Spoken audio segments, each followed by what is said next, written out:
जय हिंद एवरीबॉडी। आज के क्लास में क्लास टेंथ की केमिस्ट्री आप बात करेंगे। काफ़ी दिन से चर्चित था कि केमिस्ट्री बनाया जाए। आज वो दिन आ गया और आप केमिस्ट्री अभी इस समय इसी क्लास में एक ही टर्न में आप एक चैप्टर को मैं फिनिश कर दूंगा केमिस्ट्री। तो ज़रा ध्यान दीजिएगा, रासायनिक अपक्रियाएं एवं समीकरण। तो ये होता क्या है? रासायनिक अपक्रियाएं एवं समीकरण ये होता क्या है? तो ध्यान दीजिएगा, क्लास 10th की केमिस्ट्री चैप्टर नंबर 1, तो इसमें आप पढ़ पा रहे हैं रासायनिक अपक्रियाएं एवं समीकरण। तो रासायनिक अपक्रियाएं को बोलते हैं केमिकल रिएक्शन एंड इक्वेशन। तो रासायनिक अपक्रियाएं क्या होता है आप जानते हैं। चाहे हम हो, कोई जानवर हो या कोई भी मेल्स हो, कोई भी प्रोडक्ट आप बना रहे हैं, जब तक रासायनिक अपक्रियाएं नहीं होगी तब तक नए प्रोडक्ट का निर्माण नहीं होगा, यानी नए उत्पाद का निर्माण नहीं होगा। तो इसी प्रकार क्या है, अगर हम बात करेंगे जब दो या दो से अधिक, ध्यान दीजिएगा, जब दो या दो से अधिक तत्व या यौगिक आपस में मिलकर एक या एक से अधिक उत्पाद का निर्माण करते हैं, इस अपक्रिया को रासायनिक अपक्रिया कहते हैं। मतलब एक या तत्व हो या कोई भी हो, एक या एक से अधिक तत्व या यौगिक आपस में मिलकर, मेरी बात ध्यान सुनना और आप लिखते भी जाइएगा, ठीक है। मैं बोल रहा हूँ, आप लिखते भी चले जाइए, तो इससे आपका आसानी आपका फेयर कंप्लीट हो जाएगा, ठीक है। तो जब दो या दो से अधिक तत्व या यौगिक आपस में मिलकर एक या एक से अधिक उत्पाद का निर्माण करते हैं, तो इस अपक्रिया को हम रासायनिक अपक्रिया कहते हैं। इतनी बात आप समझ पाए। लेकिन ये समीकरण क्या है? जब रासायनिक अपक्रिया के दौरान जो इक्वेशन बनता है, जो समीकरण बनता है, उसी को हम समीकरण कहते हैं। जो मतलब एक केमिकल रिएक्शन बनता है, रासायनिक अपक्रियाएं के दौरान जो रिएक्टेंट बनता है, प्रोडक्ट बनता है, तो उसके दौरान जो तैयार होता है उसको क्या बोलते हैं? समीकरण। जैसे कि अगर हम बात करें, एक समीकरण की बात कर लें, समीकरण, ठीक है। समीकरण की हम बात करेंगे इक्वेशन की। अगर हम इक्वेशन की बात करेंगे, जैसे मान लीजिए मेरे पास क्या है, जिंक है, ठीक, मेरे पास जिंक है और प्लस क्या है, H2SO4। जिंक है और प्लस क्या है, H2SO4। अगर आप देखो, इसको हम क्या बोलते हैं? उत्प्रेरक कहते हैं, ठीक। और इसको हम क्या बोलते हैं? उत्पाद। भाई देखो, अभी उत्पाद तो मैंने बनाया नहीं, उत्पाद। इसको बोलते हैं क्या? रिएक्टेंट। अब इसको हम क्या बोलते हैं? प्रोडक्ट। इसको हम क्या बोलते हैं? प्रोडक्ट बोलते हैं, ठीक। और इसको हम क्या बोलते हैं? रिएक्टेंट बोलते हैं, ठीक। ये उत्प्रेरक इधर वाला जो होता है, यानी जो आप इधर वाला देख रहे हैं, यानी ये क्या है? लेफ्ट वाला है, जिसको हम क्या बोलेंगे? उत्प्रेरक, रिएक्टेंट। और जो यहाँ बन रहा है उसको हम प्रोडक्ट यानी उत्पाद बोलते हैं। चलो ध्यान दीजिए, ये समीकरण कैसे बनता है, रासायनिक अपक्रिया कैसे होती है। मान लीजिए जिंक है। जिंक एक प्रकार का धातु है जिसपे प्लस का चार्ज होगा। जो धातुएं होती हैं उसके ऊपर पॉजिटिव का चार्ज होता है, और ये क्या है? निगेटिव है। अब जरा आप समझिए जरा सा कि अब यहाँ पे जब रिएक्शन कराया जाए, जैसे जिंक है तो ये धातु है तो पहले आएगा, तो Zn हो गया, ठीक। उसके बाद में क्या है? SO4, तो SO4 जुड़ गया, तो क्या बन गया आपका? जिंक सल्फेट बन गया। क्या बन गया? जिंक सल्फेट बन गया। यानी Zn प्लस SO4, जिंक एक है तो जिंक एक है, और S क्या है? एक है तो S यहाँ पे एक है, O 4 है, O 4 है, तो O भी 4 है। तो इतनी की बैलेंसी तो पूरा हो गई, आपकी। अब बच क्या रहा है? H2, तो हम प्लस करके हम H2 भी लिख सकते हैं, क्योंकि H क्या है? 2 है, तो हम यहाँ H2 लिख सकते हैं, यानी ये हमारा प्रोडक्ट बन रहा है। तो मैंने आपको यही बताया, जब दो या दो से अधिक तत्व या उत्पाद, या यानी हम कह सकते हैं जब एक या एक से अधिक तत्व या यौगिक, जब एक या एक से अधिक तत्व या यौगिक आपस में मिलकर किसी नए उत्पाद का निर्माण करते हैं, चाहे वो एक हो चाहे वो भी अधिक हो, उत्पाद का निर्माण करते हैं, तो उस घटना को हम क्या बोलते हैं? घटना को हम रासायनिक अपक्रियाएं कहते हैं। तो यहाँ जिंक एक है, सल्फर एक है, ऑक्सीजन 4 है, ऑक्सीजन भी 4 है, हाइड्रोजन 2 है, हाइड्रोजन 2 है। तो ये आपकी वैलेंसी हो चुकी। तो इसी को हम क्या बोलते हैं, रासायनिक अपक्रिया, और जो ये बन रहा है उसी को हम क्या बोलते हैं, समीकरण। इतनी बात आप समझ पा होंगे। चलिए आगे चलते हैं। आगे क्या है, आगे है रासायनिक अपक्रियाओं के प्रकार। ध्यान दीजिएगा, रासायनिक अपक्रियाओं के प्रकार। आप हेडिंग भी मेंशन करते जाइए, आप भी लिखते जाओ, आपका फेयर तैयार करते हुए चले जाइए। ठीक, अपना फेयर जो है कि आप प्रिपेयर करते चले जाइए। रासायनिक अपक्रिया, रासायनिक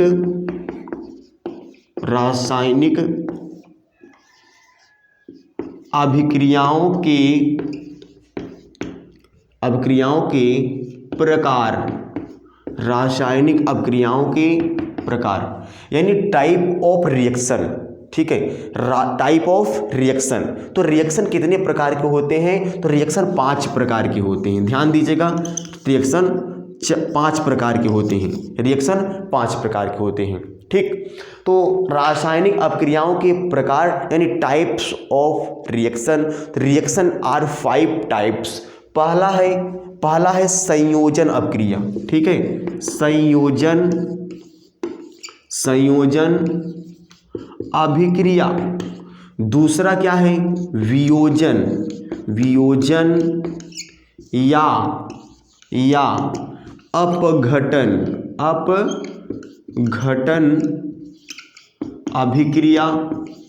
और तीसरा क्या है, विस्थापन अपक्रिया। विस्थापन अभिक्रिया। और चौथा क्या है, द्विविस्थापन अपक्रिया। विस्थापन अभिक्रिया। और पांचवा है अपचयन और उपचयन अभिक्रिया। ध्यान दीजिए आप कि रासायनिक अपक्रियाएं 5 प्रकार की होती हैं। मैंने यहाँ पे आपके सामने मैंने स्क्रीन पे यहाँ पे मेंशन कर दिया है। संयोजन अपक्रिया, वियोजन या अपघटन अपक्रिया, विस्थापन अपक्रिया और द्विविस्थापन अपक्रिया, अपचयन उपचयन अपक्रिया। आप जरा इंग्लिश में भी सुन लीजिए। संयोजन को बोलते हैं कॉम्बिनेशन रिएक्शन। ठीक है, जो जुड़ता है, कॉम्बिनेशन रिएक्शन। वियोजन या अपघटन इसे बोलते हैं डिसोसिएशन रिएक्शन।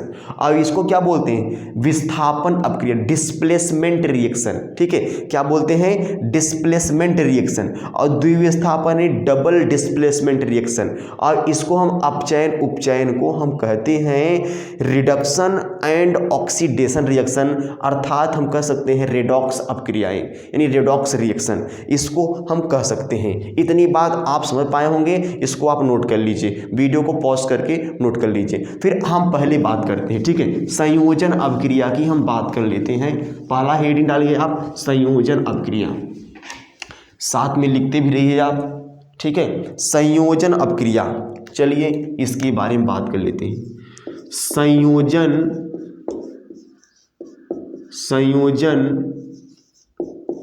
अभिक्रिया। ठीक, इसको हम क्या बोलते हैं, कॉम्बिनेशन रिएक्शन।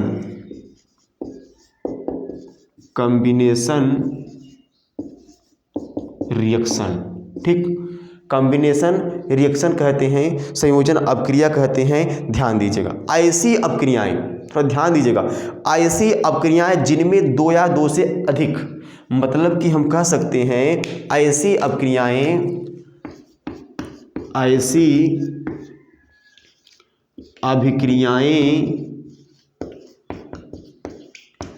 जिनमें 2 या 2 से अधिक, 2 या 2 से अधिक अभिकारक मिलकर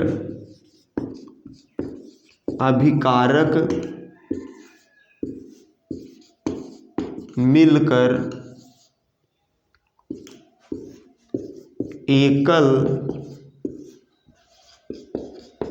उत्पाद का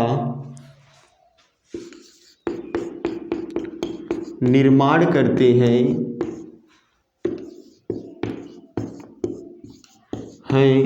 उसे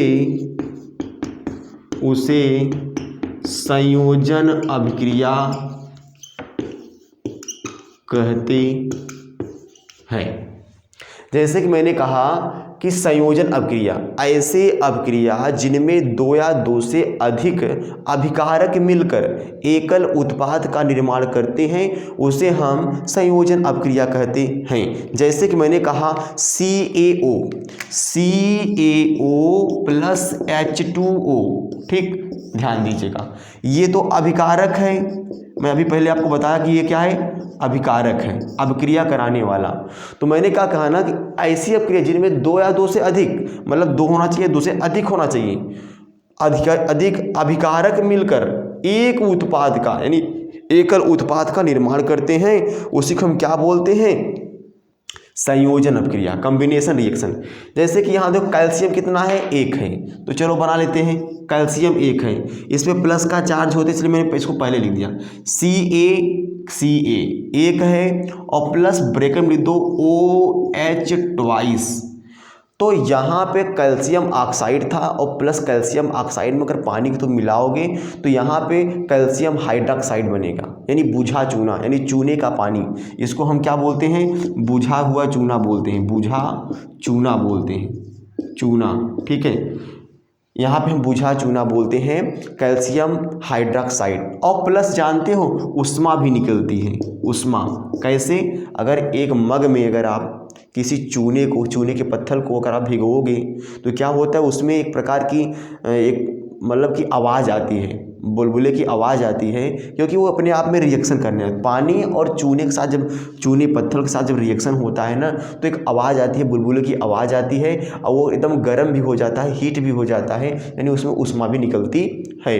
तो इसको हम क्या बोलते हैं, संयोजन अभिक्रिया।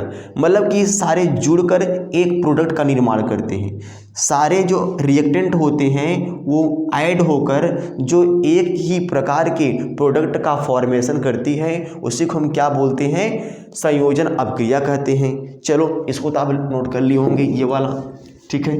और भी एग्जाम्पल हम देख ले रहे हैं यहाँ पे, ताकि एक भी पॉइंट छूट ना पाए।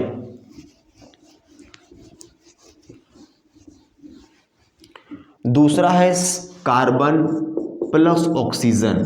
तो बताओ CO2 बनेगा, कार्बन पे प्लस 4, ऑक्सीजन माइनस, तो कार्बन पहले जाएगा, ऑक्सीजन बाद में जाएगा। कार्बन 1 है, ऑक्सीजन 2 है, ऑक्सीजन 2 है। और यहाँ है NaO प्लस क्या है, H2O है, H2O है। अगर मैंने कहा अब इससे रिएक्शन कराओ तो आप कहोगे NaOH ट्वाइस हो जाएगा, कैल्शियम सोडियम हाइड्रोक्साइड हो जाएगा। इतनी बात समझ पाए आप। अगर हम Na प्लस Cl करें तो आप जानते हैं N पे प्लस चार्ज होता है, इस पे माइनस, तो NaCl हो जाएगा, ठीक। और भी नहीं, जैसे कि 2Fe आयरन ले लूँ और फिर क्या ले लूँ भैया, Cl2 ले लूँ, Cl2, तो हमारा क्या बन जाएगा, 2 आयरन है, आयरन प्लस चार्ज, इसमें माइनस है, तो यहाँ Fe पहले क्या बना लो, FeCl बना लो, इतना बन गया। तो 2 क्लोरीन है, 2 आयरन है, तो आगे 2 लिख दो। अगर आगे तुम 2 लिख दोगे तुम्हारा आयरन भी पूरा हो जाएगा और क्लोरीन भी पूरा हो जाएगा। अगर यहाँ किसी रिएक्शन के आगे, दोनों के आगे, चाहे जितना बड़ा प्रोडक्ट हो उसके आगे अगर 2 है, 3 है, 4 है, तो सब उतना हो जाएगा, ठीक है। जैसे कि मैंने कहा यहाँ 2 है, अब यहाँ 2 दूनी 4 हो गया, 2 दूनी 4, यहाँ 2 है तो 2 दूनी 4, तो 4 जो हो गया, जो 4 क्लोरीन है, यहाँ भी मैं अगर 2 लगा दूंगा तो 2 दूनी 4। तो इस प्रकार से बैलेंसिंग होती है। चलिए आपकी दूसरी हेडिंग है वियोजन या अपघटन अभिक्रिया, वियोजन या अपघटन अभिक्रिया।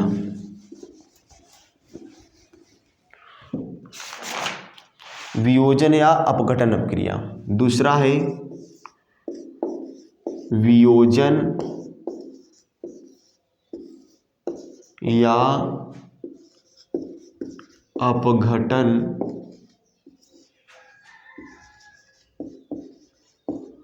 अभिक्रिया।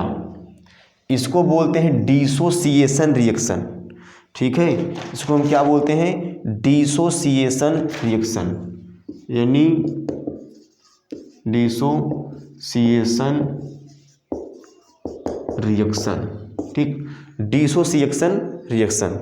अब इसमें होता क्या है, ऐसी अपक्रिया जिनमें एकल उत्पाद टूटकर, ध्यान दीजिएगा, ऐसी अपक्रिया जिनमें एकल अभिकारक टूटकर, ऐसी अपक्रिया जिसमें एकल अभिकारक टूटकर छोटे छोटे उत्पाद का निर्माण करता है, उसे हम वियोजन अपक्रिया कहते हैं। इतनी बात आप समझ रहे हैं।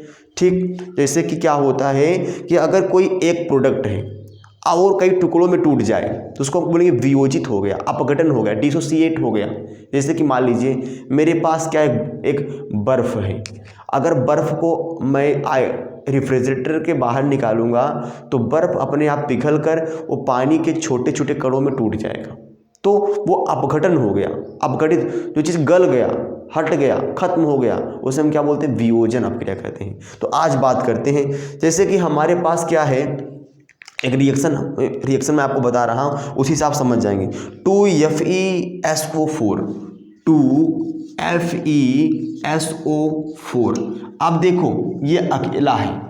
वियोजन और अपघटन अपक्रिया कराने के लिए आपको टेम्परेचर देना पड़ेगा। चलो यहाँ हम ऊष्मा देते हैं। ऊष्मा का मतलब क्या होता है, टेम्परेचर, यानी आपको थोड़ा सा ऑक्सीजन की आवश्यकता पड़ेगी। अब यहाँ पे क्या है, 2FeSO4, इसका नाम है फेरस सल्फेट, लिख दीजिएगा फेरस सल्फेट, फेरस सल्फेट। अब फेरस सल्फेट क्या होता है, ये 2Fe, ध्यान दीजिएगा, Fe2O3, Fe2O3 क्या बनाया, देखो आयरन Fe कितना था, आगे 2 है, तो Fe कितना होगा, 2, तो मैंने Fe2 लिख दिया। अब ऑक्सीजन कितना है, 4 दूनी 8, क्योंकि ऑक्सीजन के पीछे 4 लगा हुआ है और आगे 2 लगा हुआ है। ठीक है, यहाँ पीछे क्या है, 4 है, आगे 2 है, तो 4 2 जा 8, यानी 4 दूनी 8। ऑक्सीजन 3 यहाँ है, फिर भी मेरे पास ऑक्सीजन बच रहा है और सल्फर भी 2 है, तो यहाँ पे बन जाएगा आपका SO2 प्लस SO3। देखिए जरा साहब, SO2 प्लस SO3, और जो इसका यहाँ फेरस सल्फेट था तो बन जाएगा आपका फेरस ऑक्साइड। क्या बन जाएगा, फेरस ऑक्साइड बन जाएगा, फेरस ऑक्साइड।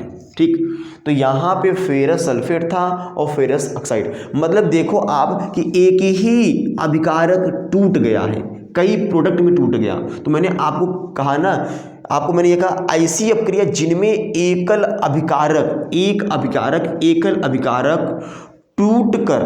टूटकर छोटे छोटे उत्पाद का प्रदान करता है, निर्माण करता है, उसे हम क्या बोलते हैं, उसे हम अपघटन या वियोजन अपक्रिया कहते हैं। यानी one reactant dissociate of small particle are known as dissociation reactions. ध्यान दीजिएगा, फेरस ऑक्साइड से क्या बन गया। अब आप देखिए, रिएक्शन करिए आप, देखो आयरन के आगे 2 है, तो आयरन तो 2 हो गया यहाँ पे, तो आयरन के यहाँ आगे 2 है। ठीक है, अब यहाँ सल्फर क्या है, 2 है, सल्फर के आगे 2 है, सल्फर भी क्या है, 2 है, तो सल्फर 1 सल्फर 2, यानी 2 सल्फर हो गया, तो बैलेंसिंग पूरा हो गया। फिर देखिए आप, ऑक्सीजन कितना था, 8 था, 4 दूनी 8, क्योंकि ऑक्सीजन के पीछे 4 है और आगे 2 है, 4 दूनी 8, तो यहाँ पे 3 2 5 हो गया और 3 कितना हो गया, 8 हो गया, तो बैलेंसिंग पूरा हो गया। एक और देख लीजिए, CaCO3। अब इसका आप क्रिया कराया जाए भाई, जो CO3 होता है, इसको हम चाक भी कहते हैं, जो टीचर लोग लिखते हैं ना, जैसे बोलते दुद्धि, यानी चाक। तो चाक जो होता है और जो संगमरमर होता है और जो खड़िया, यानी चाक जो होता है और जो संगमरमर होता है, चूना का पत्थर, इसके 3 फार्मूले एक ही का है, 3 का नाम एक फार्मूला। जैसे कि इसका नाम, इसी कैल्शियम कार्बोनेट का इसी का नाम क्या है, चाक, इसी का नाम है संगमरमर, इसी का नाम क्या है चूना पत्थर। अब देखो ये बनता क्या है, अब बने इसको मैं तोड़ना है, इसको डिसोसिएट करना है तो बन जाएगा CaO। अब देखो कैल्शियम 1 है तो कैल्शियम 1 आया। अब यहाँ पे देखो कार्बन 1 है, ऑक्सीजन 3 है। जब मैंने यहाँ 1 लिखा तो मेरे पास क्या बचे CO2 बचेगा, क्योंकि देखो यहाँ पे देखो कैल्शियम 1 कार्बन 1 और ऑक्सीजन कितना है 3 है, तो 2 1 3 बैलेंस ही आपका पूरा हो गया। फिर आगे चलते हैं, इसमें एक प्रयोग है, इसमें हम कुछ प्रयोग की बात कर लेते हैं। ठीक है, प्रयोग की बात कर लेते हैं। प्रयोग नंबर क्या, प्रयोग नंबर 1, प्रयोग नंबर 1। ठीक है, प्रयोग नंबर 1 इसमें होता क्या है, प्रयोग नंबर 1 में हो क्या रहा है, इसके बारे में हम बात करते हैं। प्रयोग नंबर में हो क्या रहा है, जैसे मेरे पास क्या है, एक छोटा सा क्या है परख नली है। ठीक, अब यहाँ परख नली है और परख नली के जस्ट नीचे यहाँ पे इस प्रकार से ऐसा होता है जिसको हम कहते हैं स्टैंड। ठीक है, मैं आपको समझने लायक इसे बना दे रहा हूँ। ठीक है, आप समझ जाइएगा, स्टैंड है। ठीक, और इस स्टैंड आप जानते ही हैं। ठीक, ये स्टैंड है और इसको हम क्या बोलते हैं, बर्नर कहते हैं, बर्नर। ठीक है, और यहाँ पे क्या है, लेड नाइट्रेट है। यहाँ पे जो आप देख रहे हैं यहाँ पे क्या है, लेड नाइट्रेट है, लेड नाइट्रेट, इसको हम बोलते हैं PbNO3,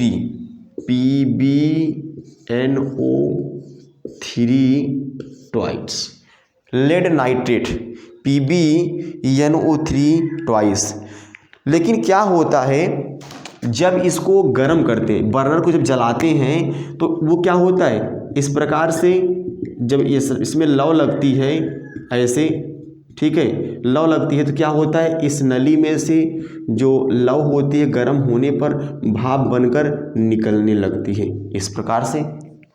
आप ध्यान सुनिए, यहाँ पे बर्नर है, अच्छे से ध्यान सुनिएगा, यहाँ बर्नर है, बर्नर को जब माचिस मार के जलाया जाता है तो यहाँ पे लेड नाइट्रेट के टुकड़े होते हैं। जब लेड नाइट्रेट के टुकड़े होते हैं, इनसे ऑक्सीजन से अपक्रिया कराते हैं तो ये धीरे धीरे क्या होता है, भाप बन के निकलने लगता है। तो अब यही देखो 2PbNO3, जैसे कि क्या है 2PbNO3 ट्वाइस, यही है ना। अब इसको हम डिसोसिएट कर देते हैं, तोड़ देते हैं इसको, तो क्या बनेगा, ध्यान दीजिएगा। यहाँ 2PbNO3 ट्वाइस, क्योंकि Pb भी 2 है और यहाँ पे N कितना है, 2 है, आगे 2 है, तो N 2 दूनी 4, N भी 2 है, और ऑक्सीजन 3 है, 3 दूनी 6, 6 दूनी 12, 3 दूनी 6, 6 दूनी 12 ऑक्सीजन है। चलो इसके बारे में हम बात कर देते हैं। पहले तो बनेगा 2PbO, क्या बनेगा, इसको अगर हम टेम्परेचर देंगे, क्या बोल देंगे, टेम्परेचर देंगे तो हमारा क्या बनेगा 2PbO, क्योंकि 2 Pb है, 2 Pb 2 ऑक्सीजन है, तो मैं अभी इसमें डिसोसिएट कर रहा हूँ, ध्यान दीजिएगा। 2PbO plus 4NO2 plus 4NO2 और बन जाएगा प्लस O2।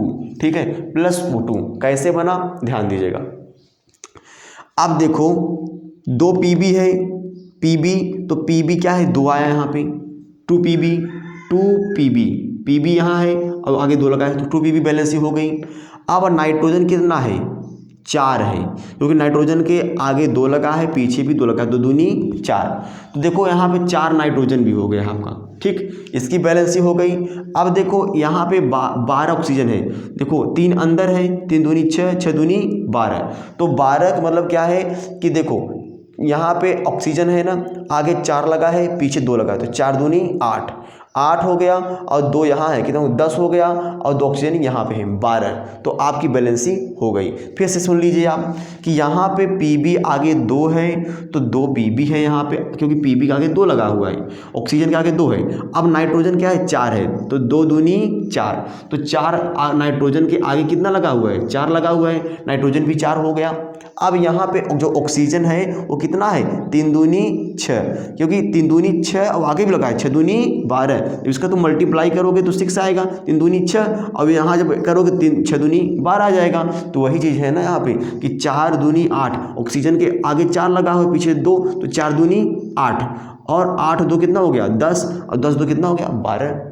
तो बैलेंसिंग आपकी हो रही है, आप समझ पाओगे, प्रॉपर आप समझ लोगे, डोंट वरी, ठीक है। चलते हैं फिर एक प्रयोग दूसरा है, प्रयोग नंबर 2। तो क्यों प्रयोग नंबर 2, प्रयोग नंबर 2 में क्या होता है ध्यान दीजिएगा। प्रयोग नंबर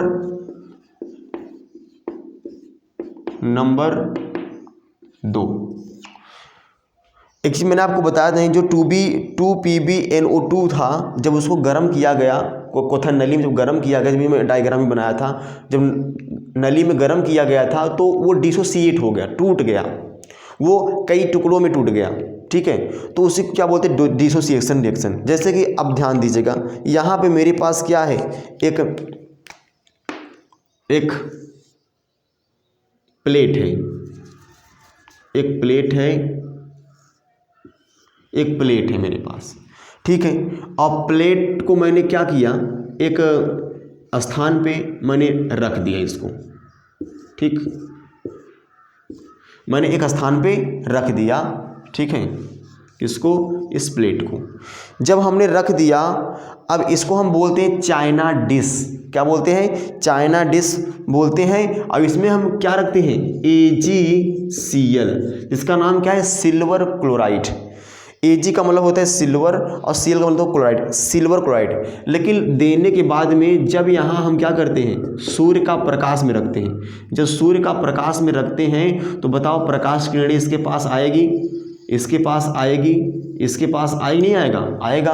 तो ध्यान दीजिएगा, वही चीज़ आपका रिएक्शन ये है कि 2AgCl यानी सूर्य का प्रकाश, जब हम 2AgCl में यानी 2AgCl में जब हम सूर्य का प्रकाश देते हैं, क्या देते हैं, सूर्य का प्रकाश देते हैं, 2AgCl में जब हम सूर्य का प्रकाश देते हैं, ध्यान दीजिएगा, जब हम 2AgCl में जब हम सूर्य का प्रकाश देते हैं, अब हम दे दिए प्रकाश, तो अब क्या होगा, अब होता ये है कि जो 2AgCl है वो 2 टुकड़ों में टूट जाएगा।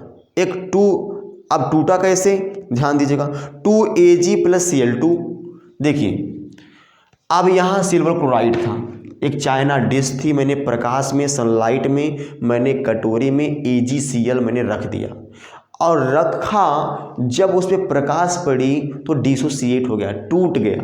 यानी यहाँ देखो आगे 2Ag है, आगे Ag के आगे 2 लगा है, Cl के आगे 2 लगा है, तो आप बताओ रिएक्शन क्या आ जाएगा, 2Ag आएगा और प्लस Cl2 आएगा, ठीक है। यानी देखो इस दोनों की बैलेंसिंग हो गई।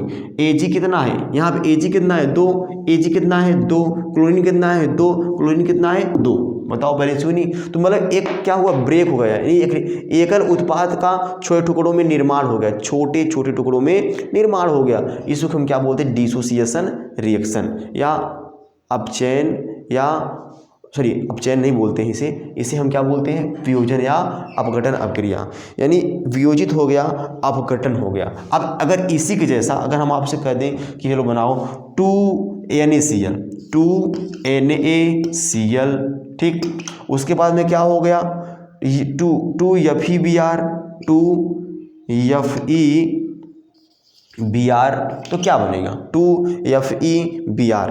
तो आप जानते हो कि भाई देखो यहाँ सोडियम भी 2 है, क्लोरीन भी 2 है, आयरन भी 2 है, ब्रोमीन भी 2 है, तो यहाँ सोडियम हमारा अलग हो जाएगा। इससे मैंने कहा कि 2Na + Cl2 यहाँ अलग हो गया, और Fe है तो 2Fe अलग हो गया।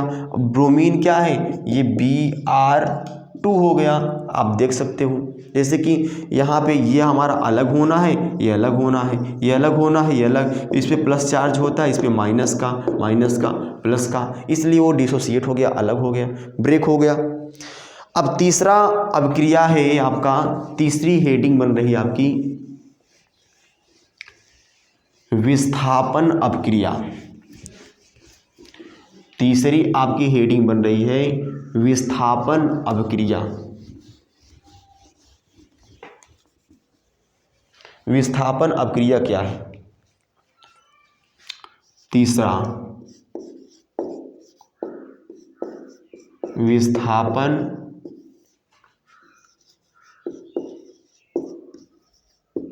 अभिक्रिया, ठीक, इसको बोलते हैं डिस्प्लेसमेंट रिएक्शन। डिस्प्लेसमेंट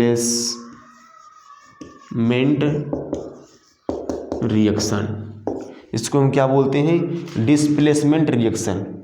इसको हम डिस्प्लेसमेंट, ठीक है, डिस्प्लेसमेंट रिएक्शन कहते हैं, यानी हम विस्थापन अभिक्रिया कहते हैं। ये होता है यदि कोई एक तत्व, इसकी डिफिनेशन सुन लीजिए, यदि कोई एक तत्व दूसरे पदार्थ में से किसी एक तत्व को विस्थापित कर देता है या हटा देता है, उसे हम विस्थापन अभिक्रिया कहते हैं। बहुत बढ़िया है हेडिंग, बहुत अच्छा है, बार बार एग्जाम में पूछे गए क्वेश्चन है ये, ठीक है। यदि कोई एक तत्व दूसरे पदार्थ में से किसी एक तत्व को विस्थापित कर देता है या हटा देता है, उसी को हम विस्थापन अभिक्रिया कहते हैं। जैसे कि आपको मैं एक एग्जांपल दूं कि मेरे पास क्या है, मेरे पास एक परख नली है, ठीक, आप अच्छे समझना, मेरे पास क्या एक परख नली है, एक परख नली है यहाँ पे, बहुत अच्छे से आप समझिएगा, आप समझ पाओगे, इससे ही आप समझ पाओगे, ठीक है।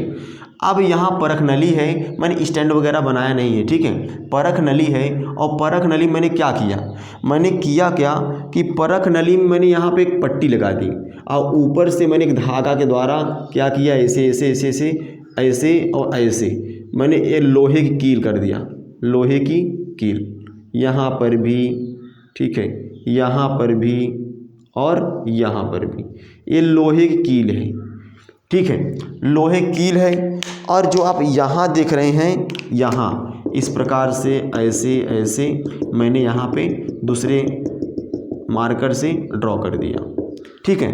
अब देखिए इसको हम क्या बोलते हैं, लोहे की कील, लोहे की कील, लोहे की कील, इतना हो गया। अब यहाँ है कॉपर सल्फेट का विलयन, कॉपर सल्फेट का विलयन। अब जरा ध्यान समझिएगा, एक परख नली में मैंने क्या किया, पहले कॉपर सल्फेट का विलयन डाल दिया, जिसका फार्मूला है CuSO4, CuSO4 कॉपर सल्फेट। और जब मैंने कॉपर सल्फेट के विलयन में जब मैंने लोहे की कील को उसमें घुसा दिया, लटका दिया, ताकि कॉपर सल्फेट के विलयन में जो लोहे की कील थी डूबी रहे, और लोहे की कील की जो फार्मूला होती है Fe होती है, Fe को बोलते हैं क्या, लोहा। तो वही चीज़ होता क्या है, तो आप ये बताओ, जब हम कॉपर सल्फेट के विलयन में लोहे कील को डुबाएंगे तो जो सल्फेट आयन है वो आयरन के ऊपर चिपकने लगेगा नहीं लगेगा? आप बताइए, जैसे मान लीजिए लोहे कील है, ठीक है, अब ये लोहे कील है, अगर इसको हम कॉपर सल्फेट के विलयन में डुबोएंगे, आयरन भी प्लस का चार्ज है, कॉपर भी प्लस चार्ज है, तो प्लस वाला कभी किसी को अटैचमेंट नहीं करेगा, उसको नहीं लेगा। लेकिन जो माइनस वाला है SO4, उससे रिएक्शन करना चालू कर देता है, उसका आयन लेना चालू कर देगा। तो वही SO4 के जो निगेटिवली आयन होते हैं जाके इसके ऊपर चिपक जाते हैं, इसके ऊपर बैठ जाते हैं, इसके ऊपर बैठ जाते हैं और इसमें जंग लग जाती है, आयरन में जंग लग जाती है। तो वही बोलते हैं, तो वही क्या होता है, कॉपर जो सल्फेट था वही आयरन सल्फेट बन जाता है और कॉपर वो अलग हो जाता है। तो वही बात है, विस्थापित हो गया। अभी देखिए, आप ध्यान सुनिएगा, बहुत अच्छा रिएक्शन है। जैसे मैंने कहा कि यहाँ पे क्या है, आयरन है, ठीक है, चलो यहाँ आयरन ले लो Fe, और प्लस क्या है CuSO4, CuSO4। अब आप समझिए ध्यान से कि यहाँ पे आयरन है, ये लोहे की कील है और कॉपर सल्फेट का विलयन है। जब मैंने क्या किया, कॉपर सल्फेट के विलयन में जब मैंने लोहे की कील को डुबोया तो क्या होता है, आप ध्यान दीजिएगा। बहुत अच्छा रिएक्शन है, बहुत प्यारा रिएक्शन है। इस पे प्लस का चार्ज है, इस पे माइनस चार्ज है, इस पे प्लस चार्ज है। तो ये धातु है, अधातु है और ये धातु है, यानी मेटल, नॉन मेटल, मेटल। तो अब क्या होता है, पहले तो आयरन ही बनेगा, धातु है, और प्लस SO4 क्या होते हैं, यही जाके इसके ऊपर चिपकने लगते हैं। ठीक है, तो ये क्या बन गया, SO4 और प्लस क्या है, कॉपर बच रहा है, तो वही बन गया कॉपर। ठीक है, तो मैंने आपको वही बताया। अब यहाँ पे जब मैंने कॉपर सल्फेट के विलयन में लोहे की कील को डुबोया तो वही कॉपर सल्फेट के विलयन में लोहे की कील को डुबोया जब, तो लोहे की कील में जंग, ये क्या है, लोहे की कील में जंग लग गया है। यानी जंग मतलब क्या है, सल्फेट आयन उस लोहे की कील के ऊपर चिपकने लगते हैं, तो उससे क्या होता है, एक जंग का निर्माण हो जाता है और लोहे की कील जो शाइनिंग कर रही थी वो क्या हो जाएगा, वो धूसर रंग का हो जाता है। तो यानी आयरन सल्फेट का निर्माण हुआ और प्लस जो कॉपर है ना वो विस्थापित हो गया, वो निकल गया, हट गया। तो मैंने आपको वही बताया कि यदि कोई एक तत्व, यदि कोई एक तत्व, ये तत्व है, यदि कोई एक तत्व, अच्छे समझिएगा, यदि कोई एक तत्व दूसरे पदार्थ में, ये पदार्थ है, अकेला है, तत्व है, इसमें दो तत्व हैं तो पदार्थ कहलाएगा।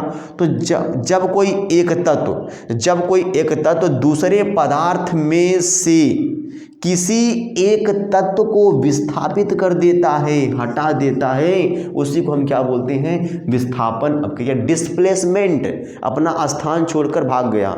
ठीक है, तो जैसे मान लीजिए कि क्या होता है कि आयरन है और आयरन सल्फेट आयन जो होता है, सल्फेट आयन को लेगा और आयरन सल्फेट बनाएगा और कॉपर को निकाल देता है, तो वही क्या होता है, कॉपर विस्थापित हो गया। तो मैंने आपको ये बताया जैसे किसी अपक्रिया में एक तत्व दूसरे पदार्थ में से किसी एक तत्व को विस्थापित कर देता है, हटा देता है, उसे हम क्या बोलते हैं, विस्थापन अपक्रिया कहते हैं। चलिए कुछ रिएक्शन है आप कराइए। ठीक है, जैसे क्या है, जिंक CuSO4।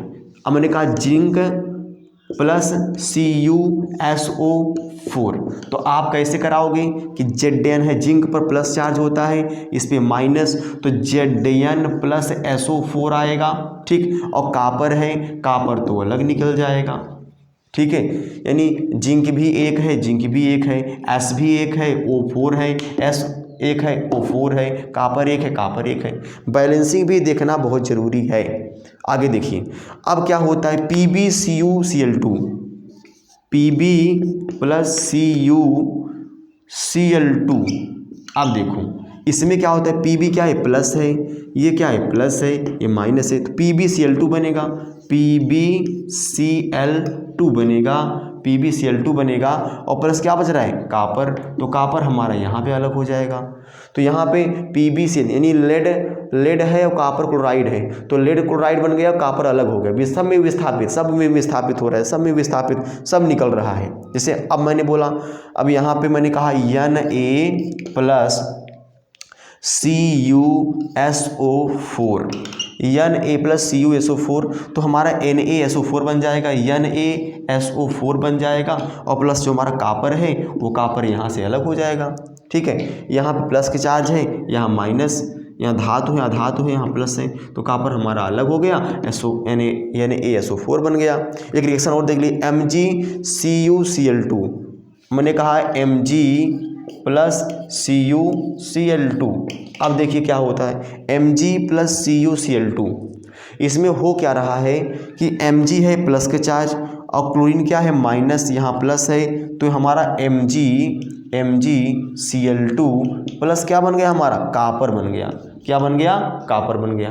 तो Mg प्लस CuCl2 यानी मैग्नीशियम को लिया किसने, क्लोरीन ने, तो MgCl2 बन गया।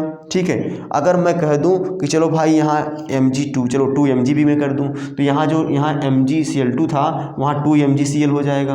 ठीक है।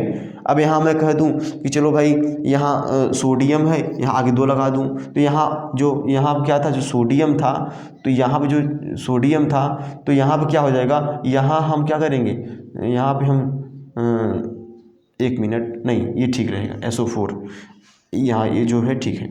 तो इस प्रकार से ऐसा रिएक्शन होता है। तो इसको आप नोट कर लीजिए, फटाफट नोट कर लीजिए। मैं यहाँ से हम हट जा रहे हैं, तो नोट कर लीजिएगा आप लोग। चलिए वीडियो को पॉज करके आगे चलिए। अगला आपका रिएक्शन है चौथा है द्विविस्थापन अपक्रिया। द्विविस्थापन अपक्रिया।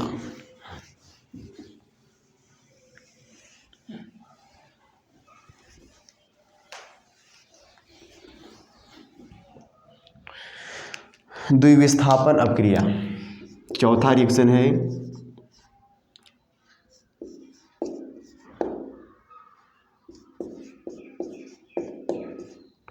द्विविस्थापन अभिक्रिया। इसको हम क्या बोलते हैं, डबल डिस्प्लेसमेंट रिएक्शन। द्विविस्थापन अभिक्रिया, डबल डिस्प्लेसमेंट रिएक्शन। अब द्विविस्थापन अपक्रिया में क्या होता है, वे अपक्रियाएं जिनमें अभिकारकों के बीच आयनों का आदान प्रदान होता है। वे अपक्रिया जिनके बीच आयनों का आदान प्रदान होता है उन्हें हम द्विविस्थापन अपक्रिया, डबल डिस्प्लेसमेंट रिएक्शन कहते हैं। जैसे कि मान लीजिए Na2SO4, Na2SO4, ध्यान समझिएगा, Na2SO4 और प्लस BaCl2 अब ध्यान दीजिएगा, बहुत ही अच्छा रिएक्शन है ये। अब देखिए ध्यान दीजिए, अब यहाँ Na2SO4 और प्लस BaCl2, अब इन दोनों पदार्थ हैं, ठीक है, दोनों पदार्थ है, दोनों के बीच में आयनों का आदान प्रदान होता है, बंटवारा होता है, वो अपना उसको दे देगा, वो अपना उसको दे देगा। तो इसको हम क्या बोलते हैं, डबल डिस्प्लेसमेंट रिएक्शन। तो हमारा यहाँ क्या बन जाएगा, Ba प्लस है ना, तो Ba और SO4 इतना आपने बनाया कि BaSO4 बनाओ, चाहे पहले NaCl2 बनाओ, बात क्या है, एक है। तो यहाँ पे क्या हुआ कि BaSO4, Ba पे प्लस चार्ज है तो Ba आया, और SO4 यहाँ है तो यहाँ आया, मतलब ये इन्होंने क्या किया, इसको ले लिया, ठीक है। तो BaSO4, अब यहाँ देखिए NaCl प्लस NaCl, लेकिन Cl भी 2 है, सोडियम भी 2 है, तो यहाँ आगे तुम क्या लगा दो, 2 लगा दो, तो हो गया 2NaCl। तो दो सोडियम भी हो गया और 2 क्लोरीन भी हो गया। बात समझ में आया। तो इसको बोलते हैं आयनों का आदान प्रदान, मतलब ये माइनस वाला, ये पॉजिटिव, ये सोडियम ने अपने आयन को इसको दिया और ये बेरिलियम ने अपने आयन को इसको दिया, तो आयनों का आदान प्रदान होता है, उसको हम क्या बोलते हैं, डबल डिस्प्लेसमेंट रिएक्शन या हम द्विविस्थापन अपक्रिया कहते हैं। चलो इसी जैसा एक और है, अब एक और क्या है, Mg2SO4, Mg2SO4 और प्लस क्या हो गया, प्लस FeCl2 प्लस FeCl2। अब होता क्या है, अब देखो Mg2SO4 प्लस FeCl2, तो FeSO4 बनेगा, ये इसको कवर करेगा, तो यहाँ प्लस है माइनस है, तो हमारा क्या बन जाएगा, FeSO4 बन गया, FeSO4 बन गया, प्लस MgCl, तो Mg 2 है, क्लोरीन 2 है, तो यहाँ आगे लगा दो 2, तो 2MgCl बन गया। बहुत ही सिंपल रिएक्शन है। चलो एक ठो और कर लेते हैं, Ca2SO4 प्लस BaCl2 अब ये देखो रिएक्शन कैसा होता है। अब रिएक्शन ये होता है, अब यहाँ आप देखो, यहाँ पे Ba है और SO4 प्लस है माइनस है, प्लस है माइनस है, तो BaSO4 प्लस क्या हो गया, प्लस हो गया CaCl कैल्शियम क्लोराइड, CaCl, लेकिन Cl भी 2 है, कैल्शियम भी 2 है, तो आगे 2 लगा दो, CaCl। इतनी बात समझ में आया, तो 2CaCl। तो अगला हेडिंग है अपचयन उपचयन अपक्रिया। जिसे हम ऑक्सीडेशन, रिडॉक्स या ऑक्सीडेशन, रिडक्शन या ऑक्सीडेशन अपक्रिया कहते हैं, रिडक्शन एंड ऑक्सीडेशन अपक्रिया।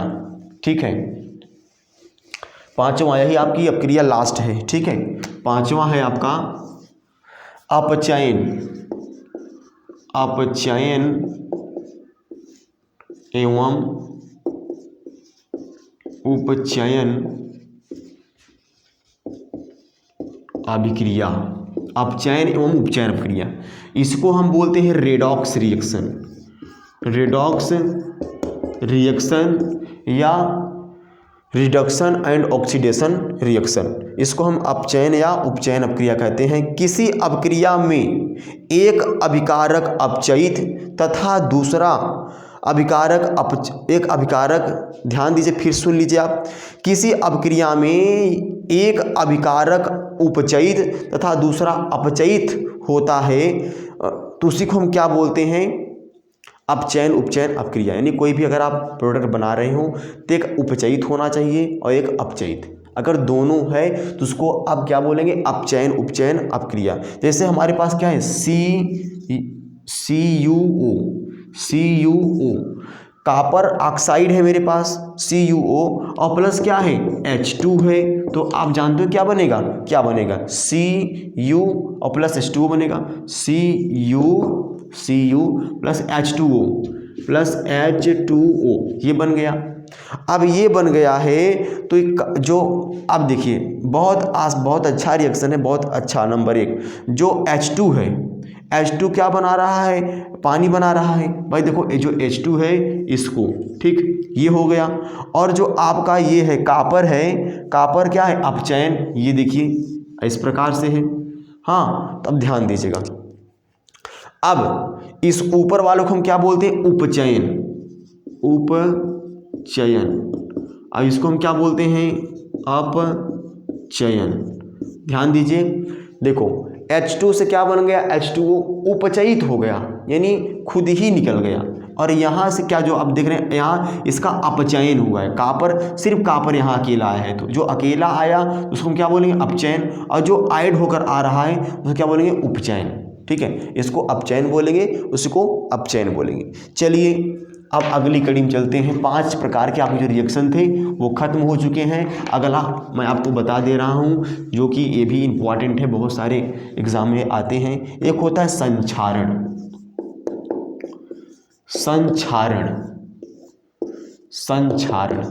ठीक है। ये संक्षारण क्या होता है, जब कोई धातु अपने आसपास के आर्द्रता और अम्ल के संपर्क में आते हैं तो उस वस्तु को संक्षारण कर देते हैं, और इसी प्रक्रिया को हम संक्षारण कहते हैं।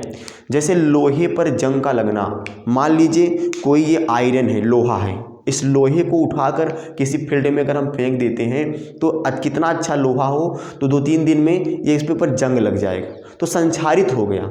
ठीक है, क्या हो गया, संक्षारित हो गया। इसीलिए लोग क्या करते हैं, संक्षारण से बचाने के लिए खिड़कियों को, दरवाजे को पेंटिंग कर देते हैं। ठीक है, पेंटिंग कर देंगे या ग्रीस लगा देंगे या ऑयल लगा देते हैं, ताकि उस पर कोई भी नमी न जा सके। कोई जब भाई नमी जाएगा तो एसिड जो होता है तो एक प्रकार से रिएक्शन करेगा ना, तो उसी को हम क्या बोलते हैं, संक्षारण। तो किसी लोहे पर जंग लगने की घटना को हम क्या बोलते हैं, संक्षारण कहते हैं। तो वही मैं आपको बोला, इसकी डिफिनेशन सुन लो, संक्षारण किसे कहते हैं। तो संक्षारण इसे कहते हैं कि जब कोई वस्तु अपने आर्द्रता और नमी के संपर्क में आती है तो उसी वस्तु को संक्षारित कर देती है। इस घटना को हम क्या कहते हैं, संक्षारण कहते हैं।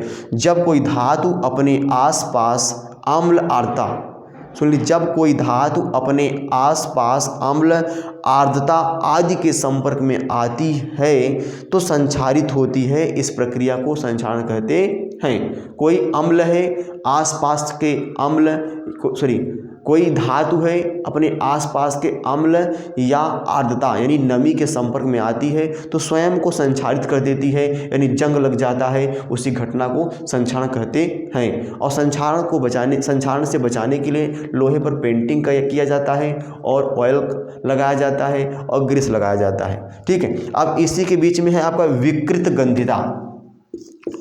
विकृत गंधिता विकृत गंधिता क्या है? विकृत गंधिता वसायुक्त अथवा तेलीय खाद्य सामग्री, वसायुक्त अथवा तेलीय सामग्री जब जब इनको लंबे समय तक दिया जाता है तो इनके स्वाद गंध क्या होते हैं? अपचयित होकर बदल जाते हैं। जैसे कोई आप अगर लंबे समय तक घी लाया आपने, पहले जैसे आज मैंने घी लाया, ठीक, अगर घी को अगर आप रख दीजिए 2 महीने 3 महीने 4 महीने, तो क्या होता है, वो धीरे धीरे क्या होता है, वो उसकी जो स्वाद होता है ना, उसकी जो गंध होती है ना, वो बदलने लगती है। तो उसी को हम क्या कहते हैं? विकृत गंधिता। यानी कहने का मतलब ये है कि वसायुक्त अथवा तेली खाद्य सामग्री जब लंबे समय तक रखा रह जाता है तब उसका स्वाद या गंध उपचयित होकर बदल जाता है, उसे हम क्या बोलते हैं? विकृत गंधिता। जैसे आप देंगे तेल व वसा, तेल व वसा यानी घी और तेल में ऐसा होता है, ठीक है। अभी इस समय क्या होता है, नाइट्रोजन का आपने नाम सुना होगा, N2 नाइट्रोजन। जो नाइट्रोजन होता है आज के समय में जो बहुत सारे पैकेट आते हैं, जो हल्दीराम की भुजिया आती है, टेढ़े मेढ़े आता है, जो भी आता है, और जो मार्केट से आप अचार लाते हो तो पूरा पैक होता है, उसमें पूरा एकदम बंद होता है पॉलीथीन से। तो क्या होता है, उस पर एक नाइट्रोजन गैस होती है, उसको भर देते हैं, ठीक है। कभी कभी आप देखते हैं, जैसे आप हल्दीराम भुजिया लाएं, तो जब आप फाड़ते हैं ना तो सारा गैस में निकल जाता है, तो वही क्या होता है, नाइट्रोजन। तो नाइट्रोजन खाद्य पदार्थ को परिरक्षित करता है, उसको बचा के रखता है, ठीक है। तो ये आपका आज का वीडियो था, जो कि मैंने क्लास 10th की केमिस्ट्री मैंने आज ख़त्म कर दिया।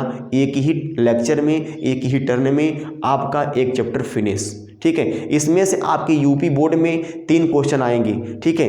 यानी संयोजन वियोजन को छोड़कर बाकी जो तीनों नीचे हैं सब इंपॉर्टेंट हैं। ये तीनों में से कोई एक क्वेश्चन आपको जरूर मिलेगा, इतना आप ध्यान दीजिएगा। अगर हमारे बात कर आप विश्वास रखते हैं तो आप पढ़िए और आगे निकलिए, और उसके साथ साथ क्या है कि आप बहुत ही ज़्यादा मेहनत करें, ठीक है।